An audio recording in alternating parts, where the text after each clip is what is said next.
আসসালামু আলাইকুম। দেখেন, আমি মাঝে মাঝে ভিডিও বানাই যেহেতু নির্বাচনের আগ মুহূর্তে কোনো দলকে প্রমোট করে অথবা কোনো দলকে খাটো করে বা কোনো দলকে স্পেশালি নিয়ে আমি কোনো ভিডিও বানাই না। প্রতিদিন অনেক নিউজ আসে যেগুলোতে জামাতের সমালোচনা করতে হয়, বিএনপির সমালোচনা করতে হয়, এনসিপিরও সমালোচনা করতে হয়। সো আমার ভিডিও যারা আমাকে দীর্ঘদিন দেখেন, স্পেসিফিক কোনো দলের পক্ষে কোনো ব্যক্তির পক্ষে আমি আমার প্রচার প্রচারণা চালাই না। যারা ভাল লাগে, যেটা যৌক্তিক মনে হয় এটা নিয়ে কথা বলি। তো আজকের নিউজটা একটু ব্যতিক্রম। কেন আমি বললাম যে একের পর এক ছক্কা মারছে জামাত? চান কপাল শব্দটা বলার কারণ হচ্ছে এই 2026-এ এসে এমন কিছু ঘটনা ঘটছে যেটা জামাত কখনো কল্পনা করে নাই। এই যে ধরেন, এইবার যে জামাত যে অ্যালায়েন্স করছে, এলডিপিতে থাকা কর্নেল অলি, বীর বিক্রম, মুক্তিযোদ্ধারা জামাতে জয়েন করবে, এটা একটা অস্বাভাবিক বিষয় ছিল না? অকল্পনীয় ছিল না? আপনি চিন্তা করেন, কখনো এমন ঘটছে? ঘটে নাই। কারণ মুক্তিযুদ্ধে জামাতের অবস্থান বিতর্কিত ছিল, তাদেরকে নিয়ে সারা বাংলাদেশ আজকের দিন পর্যন্ত এটার বোঝা তারা টানতেছে। কিন্তু 2026-এ এসে কেন মুক্তিযোদ্ধারা পর্যন্ত জামাতের আইডিয়ালিজম বিশ্বাস করতেছে? এটা হচ্ছে কর্মে। যে গেল সময়টাতে তারা তাদের কর্ম দ্বারা এমন কিছু প্রমাণিত করে ফেলছে যে মুক্তিযোদ্ধারা পর্যন্ত তাদের দলে যাচ্ছে। যে 1971-এ আমাদের মুক্তিযোদ্ধাদের একটা বড় লড়াই করতে হয়েছে এই তৎকালীন প্রেক্ষাপটে যারা জামাতের নেতারা ছিলেন বা কর্মীরা ছিলেন তাদের বিরুদ্ধে। আবার দেখেন, আমি গেল কয়েকদিন দেখলাম হাতিয়ায় এনসিপির যে হান্নান মাসুদ, তার এলাকায় 4 থেকে 500 বিএনপির নেতাকর্মী এনসিপিতে ঢুকে গেছে, মানে বিএনপি থেকে এনসিপিতে চলে আসছে। এটার ভিন্ন প্রেক্ষাপট আছে, সেটা নিয়ে আলাদা আলোচনা করা যাবে। কয়েকদিন আগে কক্সবাজার না কোথায় দেখলাম, সেখানেও বিএনপির নেতাকর্মীরা এখানে ঢুকে যাচ্ছে। এটা আসলে কেন হচ্ছে? জামাতের সাথে অ্যালায়েন্সের 10 থেকে আবার 11-তে যাচ্ছে। জামাত আসলে এই মুহূর্তে ইতিহাসের সর্বোচ্চ একটা পর্যায়ে আছেন। প্রথমত, ইউনিভার্সিটি নির্বাচনগুলোতে জামাতের নিরঙ্কুশ বিজয় একটা আত্মশক্তিতে বলিয়ান করছে। যেমন ডাকসু থেকে শুরু হয়েছে, ডাকসু জয়ের পর ধাপা ধাপ ধাপা ধাপ। আবার ধরেন এনসিপির একটা সমর্থন আছে মিনিমাম লেভেলে, ইয়াং জেনারেশন, এদের আবার বিভিন্ন শাখা প্রশাখা। এরা কিন্তু আবার ধরেন এই মুহূর্তে আলোচনা সমালোচনার মধ্যে বিএনপিরে ফালানো যাচ্ছে। কেন? কারণ বিএনপি তো ক্ষমতায় ছিল, যার কারণে দুর্নীতিও করছে, চুরিও করছে, ভালো কাজও করছে। আওয়ামী লীগ ক্ষমতায় ছিল, দুর্নীতিও করছে, চুরিও করছে, ভালো কাজও করছে।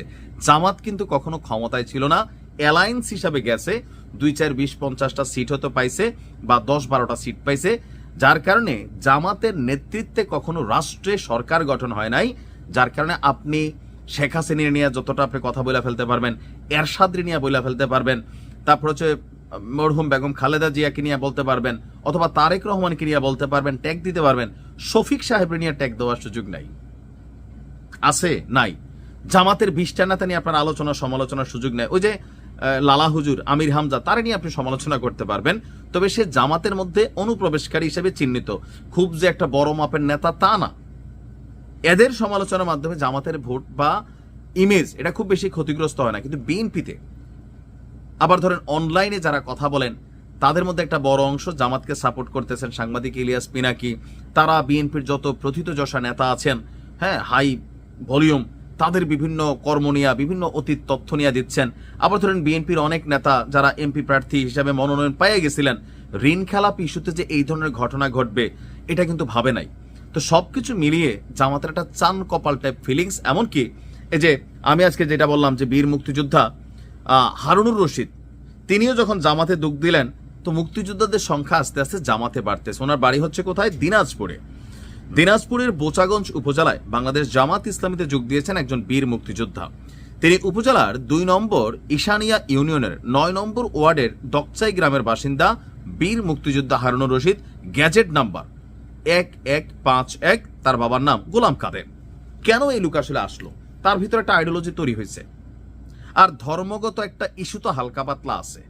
যতই আপনি বুঝান ধর্ম আলাদা, জামাত ইসলাম আলাদা, বাট বাংলাদেশের কিছুটা শ্রেণী তারা বিশ্বাস করে এখনো জামাত ইসলামী ধর্মের রক্ষক। মায়েরা বোনেরা তো আছেই। আর জামাতের যে নারী উইংস কিভাবে কাজ করে আপনি কল্পনা করতে পারবেন না। খাইয়া না খাইয়ারা কাজ করে, আমাদের তারা কাজের পরে সিঙ্গারা টিঙ্গারা খোঁজে, হাদিয়া খুঁজে বা টাকার হিসাব করে। কিন্তু জামাত সর্বোচ্চ লেভেলে, কারণ তারা জানে এমন দিন আর আসবে না। এমনকি প্রবাসীদের যে ভোটটা, জামাতের ম্যাক্সিমাম ভোটার যারা আছেন নিজ দায়িত্বে আরো 5 জন, সাথে আওয়ামী লীগের লোকটা ছিল, আরে বেটা তুই আমি তো ভাই, মানে এখানে যারা আছে নিজ দায়িত্বে তাদের কাছ থেকে পোস্টাল ব্যালট কালেকশন করে ভোটটা দেওয়াচ্ছে। আমি নিজে অনেকের খবর পাইছি যে ভাই 5টা ভোট নিচ্ছে, এরকম। অন্য দল কি এই ধরনের ভূমিকা নিচ্ছে আমি জানি না। তবে সামনে নির্বাচন, আর এই মুহূর্তে জামাত অনেকটা তাদের মঙ্গল, আকাশ, শনি, সূর্য সবকিছু মানে একটু উজ্জ্বল হচ্ছে, পাশাপাশি ম্লানও হচ্ছে। যেমন এই যে একজন আইনজীবী আছেন কি জানি শাহরিয়ার কবির, কবরে গিয়া নাকি আল্লাহর কাছে জবাব দিতে পারবো যে আল্লাহ আমিও তো দাড়ি পাল্লাত কব ভোট দিয়া। এগুলা হচ্ছে জামাতের মধ্যে থাকা কালপ্রিট, যে একজন ব্যক্তি মরার পরে শিরকি কথাবার্তা না। দেখেন জামাতের ভালো দিকও আছে, খারাপ দিকও আছে, এরকম 2-4টা পাওয়া কিন্তু যাচ্ছে। আরেকজন বলতেছেন এই দেশে কোনো অমুসলিম এমপি হতে পারবে না, ক্ষমতার চেয়ারে বসতে পারবে না, জামাতের নেতা। এরকম 2-4টা চেনা কিন্তু জামাতেও আছে। একদিকে জামাতের পজিটিভ ফিডব্যাকটা বেশি হচ্ছে, বাট এই 2-4টা ক্যারেক্টারের কারণে আবার সমালোচনার মুখে প্রতিদিন পড়তে হচ্ছে। মানে কি বলে নিজেও বোঝা না, গাল চাপাত 1.5 ইঞ্চি দাড়ি নাই, যারা এইসব কথা বলে 2-1 জন ছাড়া আমি বুঝি না যারা আসলে এখানে না ধর্মরে কেন ব্যবহার করতেছে। শফিক সাহেবের তো এমন কথা বলতে আমরা শুনি নাই, তাই না? তো যাই হোক, এই মুহূর্তে মুক্তিযোদ্ধাদের জামাত ইনক্লুডিংটা, এটা সবচেয়ে বেশি জামাতের জন্য পজিটিভ। মানে কি পরিমাণ পজিটিভ হচ্ছে যে একটা ন্যারেটিভ বদলাই যাচ্ছে। তো দেখা যাক কি হয় সামনে নির্বাচন। যারে ভোট দিলে আপনার কাছে ভালো লাগবে, আপনার এলাকার উন্নয়ন হবে, বাংলাদেশ নিরাপদ থাকবে, হোক সেটা বিএনপি, হোক সেটা জামাত ইসলাম, প্রার্থী দেখবেন যদি মনে হয় ভালো মানুষ, ভোট দিবেন। ভোটটা যেন সঠিক মানুষের কাছে যায়। ভালো থাকুন, আসসালামু আলাইকুম।